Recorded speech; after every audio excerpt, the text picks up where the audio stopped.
Hi, good evening friends. நான் doctor Pradeep, லண்டனில் பீடியாட்ரிஷனாக work பண்ணிகிட்ருக்கேன். இன்றைக்கி நம்ம பார்க்க போகிற டாபிக் என்னென்னு கேட்டிங்கன்னா, இம்யூன் த்ரோம்போசைட்டோபெனிக் பர்பியூரா, ஐடிபின்னு சொல்லுவோம். அதை பற்றி கொஞ்சம் பார்ப்போம். ஸோ இதில் என்ன ஆகுதுன்னு கேட்டிங்கன்னா, platelets are getting destroyed due to some immune dysregulation. முதல்ல ஒரு வைரல் இன்ஃபெக்ஷன் வருது, அதனால் உடம்புல வந்து நிறைய ஆன்டிபாடிஸ் ப்ரொடியூஸ் ஆகுது. இந்த ஆன்டிபாடிஸ் என்ன பண்ணுதுன்னு கேட்டிங்கன்னா, பிளேட்லெட்ஸ் எல்லாத்தையும் டிஸ்ட்ராய் பண்ணுது. ஸோ பிளேட்லெட்ஸ் நல்லாவே குறைஞ்சிருது, ஒரு 1 lakh கீழெல்லாம் போயிடுது. சம்டைம்ஸ் 30,000 20,000 அந்த அளவுக்கு தான் இருக்கும். சைல்டோட ஏஜ் குரூப் பார்த்திங்கன்னா ஒரு 3 to 4 years 6 years அந்த ஏஜ் குரூப்பில் இருக்கும். இப்போ இந்த டிசீஸை பொறுத்த வரைக்கும் ரொம்ப சிம்பிளான டிசீஸ், பெருசாக மேஜர் ப்ராப்ளம்ஸ் எதுவும் பண்ணாது. பட் நம்ம முக்கியமான மேட்ரு என்னென்னு கேட்டிங்கன்னா, டயக்னோசிஸில் நம்மளுக்கு கிளாரிட்டி இருக்கணும். அதுதான் most important thing.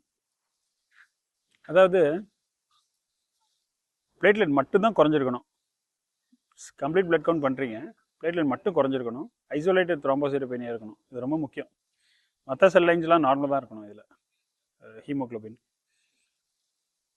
Total counts இதெல்லாம் நார்மலாக இருக்கணும். அதை நீங்கள் என்ஷூர் பண்ணிக்கணும். ஓகே, அது மற்ற செல் லைனும் கம்மியாக இருக்குது. இது போக வேறு ஃபீச்சர்ஸ்லாம் ஏதாச்சும் இருக்குது, லைக் லிம்ப் நோட்ஸ் இருக்குது, ஹெப்படோஸ்ப்ளீனோமெகலி இருக்குது. இந்த மாதிரிலாம் இருந்துச்சுன்னா இது பேர் ஐடிபி, ஏடிபிக்கல் ஐடிபி.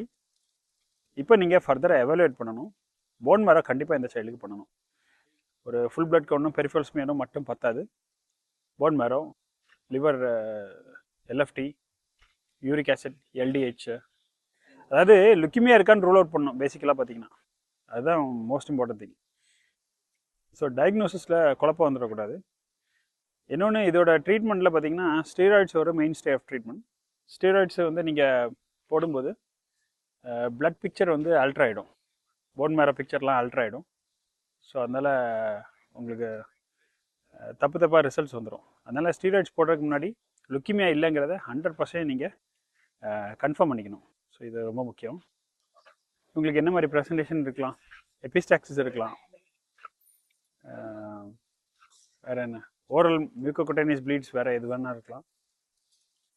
மற்றபடி சீரியஸான காம்ப்ளிகேஷன்ஸ்னு சொல்கிறது இன்ட்ராக்ரைனல் ப்ளீட்லாம் சொல்லுவாங்க. நான் இதுவரைக்கும் பார்த்ததில்லை, பட் ரேர் இன் ஆஸ்பெக்ட்ஸில் அது வரலாம். Child can have headache, vomiting with ITP, அந்த மாதிரிலாம் இருந்துச்சுன்னா you do urgent neuro imaging, CT scan. இல்லை லைஃப் த்ரெட்டனிங் ப்ளீட்ஸ் இருந்துச்சுன்னா தான் நீங்கள் ட்ரீட்மெண்ட் எஸ்கலேட் பண்ண வேண்டியிருக்கும். இல்லைனா பெருசாக ப்ராப்ளம் பண்ணாது. இதுக்கு ட்ரீட்மெண்ட் பண்ணாமலே அது தன்னாலே சரியாயிடும். லைஃப் த்ரெட்டனிங் ப்ளீடிங்னா where there is some HB loss, haemoglobin loss ஆகணும், அந்த அளவுக்கு ப்ளீடிங் இருக்கணும். அது ஒரு மியூக்கோகுட்டேனியஸ் ப்ளீட்ஸ் எது வேணா இருக்கலாம், ரெக்கரண்ட் நேசல் ப்ளீட்ஸ் வரலாம், இல்லைனா ப்ரொலாங்டு மென்சுரேஷன் ப்ளீட்ஸ் இருக்கலாம், இந்த மாதிரி எது வேணா இருக்கலாம்.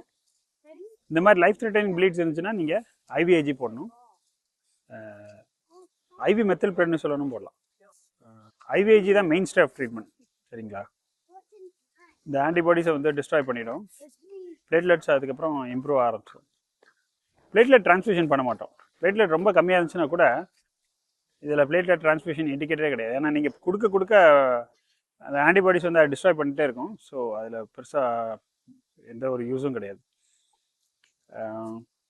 ஸ்டீராய்ட்ஸ் என்னது, ஓரல் பிரெட்னிசோலோன் கொடுக்கலாம். வேறு சைல்டு சிக்காக இருந்துச்சுன்னா நான் சொன்ன மாதிரி ஐவி மெத்தில் பிரெட் கொடுப்பாங்க, 3 days கொடுப்பாங்க. இல்லை ஸ்ட்ரைட்டாக ஓரல் பிரெட்னிசோலோனே போட்டலாம், 1 to 2 mg/kg, ஒரு 3 to 5 days. மோஸ்ட்லி அவ்வளோதான் ட்ரீட்மெண்ட் தேவைப்படும். வேறு நான் 2-3 சில்ட்ரனுக்கு ட்ரீட் பண்ணியிருக்கேன். ஒன்று என்னோடய க்ளோஸ் ஃப்ரெண்டோட குழந்தைக்கு இது வந்திருக்கு. ஸோ இந்த டயக்னோசிஸ் வந்துச்சுனாலே, அதாவது child will present with bruising, skin bruises, ஒரு மாதிரி டார்க் ஸ்பாட்ஸ் இருக்கும் ஸ்கின்ல because of low platelets, petechial rash. So இந்த மாதிரிலாம் வரும்போது என்னை பொறுத்த வரைக்கும் எனக்கு ஒரு சின்ன ஃபியர் இருக்கிறது, லுக்கிமியா இருந்துடக்கூடாதுங்கிற மட்டும்தான் என்னோடய ஃபியராக இருக்கும் ஷுலாட்டு. So I always advise them to evaluate further. மற்ற ஃபீச்சர்ஸ் எதுவுமே இல்லாத பட்சத்தில் வெறும் ஐசோலேட்டட் த்ரோம்போசைட்டோபெனியா மட்டும்தான் இருக்குது அப்படின்னா பெருசாக ஒரி பண்ண தேவையில்லை.